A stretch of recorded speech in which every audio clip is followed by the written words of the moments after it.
Iyon, no? Ang nakita ho ninyo ng mga video ay collection lang ho natin sa mga video footages sa mga residente dito sa may lalawigan ng Davao Oriental. So uulitin ko, trivia ho tayo sa mga hindi nakakaalam. Davao Region or Region 11 consists of 5 provinces. Number 1 is Davao Occidental, which is sa boundary ng Sarangani Province, which is sa Bilong-ang, Alabel and Mangaglan.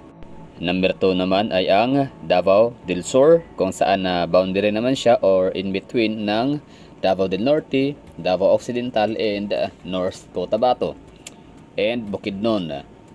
And number 3 is Davao del Norte, boundary siya ng Bukidnon and some part of Agusan del Sur. Boundary din siya ng Davao de Oro.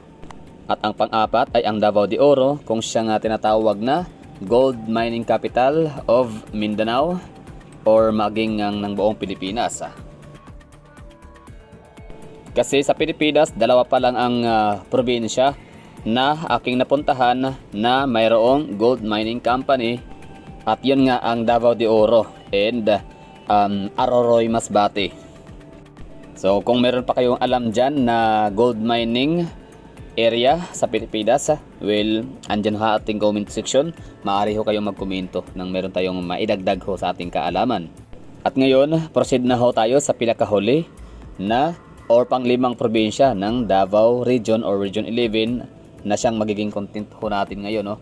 Davao Oriental, na kung saan ay kinikilala siya na Coconut Capital of the Philippines, pero maaaring may mas coconut capital pa sa Davao Oriental. So andyan ulit ang ating comment box at maaari ho kayong magkomento ng madagdag po sa ating kaalaman. Basta as far as I know, Davao Oriental is the coconut capital of the Philippines. Kaya nanalo si Coco Pimentel sa lugar nila dahil Coco.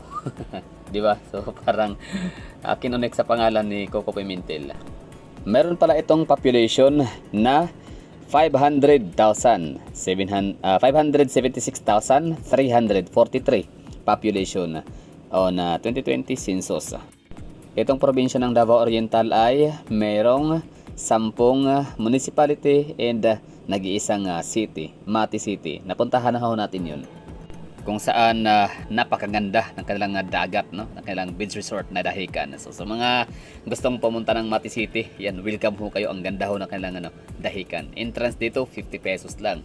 Mag-i-enjoy na ho kayo. Hindi nyo na kailangan magpunta pa ng napakalayong lugar like Siargao or Bohol or Boracay, no? Kapag ka nasa Davao Oriental or nasa Davao City na kayo, so, pwede nyo na i-travel by land. Total, ang ganda rin naman ng kailang mga tanawin, no, sa coastal area from Davao, Banay-Banay to Mati City. Talaga mag-i-enjoy ho kayo. Plus, hindi lang white sand and malinaw na tubig ang meron sa kanilang dagat, maging ang napakatalented na mga locals na nagsiskame boarding.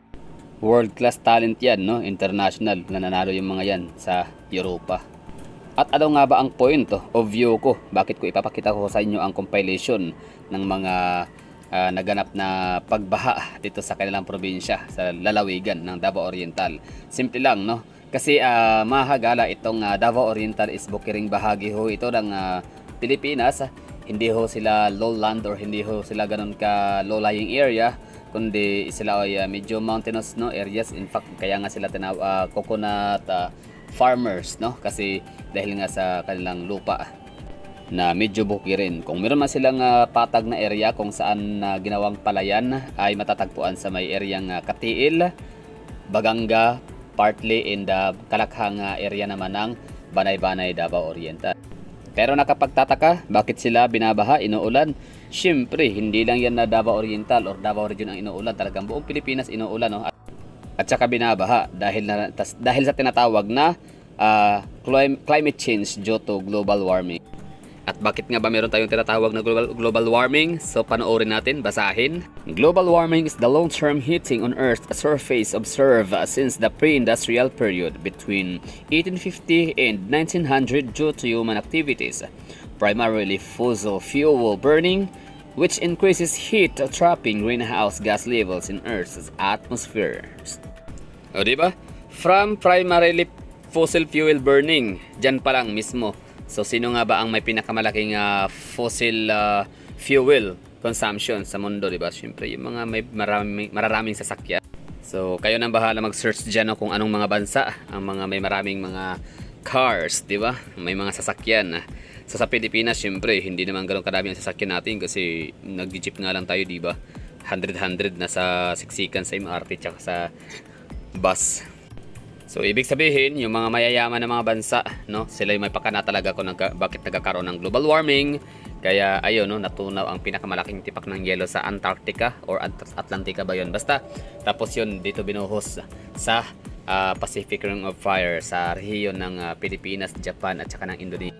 So ibig sabihin yan, wala ho tayong dapat sisihin, no, na politiko sa Pilipinas. Hindi kasalanan ni PBBM, hindi kasalanan ni Digong, hindi kasalanan ni Kibuloy, no, kung bakit umulan dito sa Davao region. So dahil yun sa nating global warming, no? Talagang may pag-ulan naman na talaga, no, dati pa, pero mas lumalala talaga ngayon, no. Grabe, ibang level talaga ang bagyo at pag-ulan sa bansang Pilipinas. So yun lang, gusto ko lang ipakita sa inyo ang lupit at hagupit ni inang kalikasan na naniningil sa ating mga katauhan, sangkatauhan. Alright?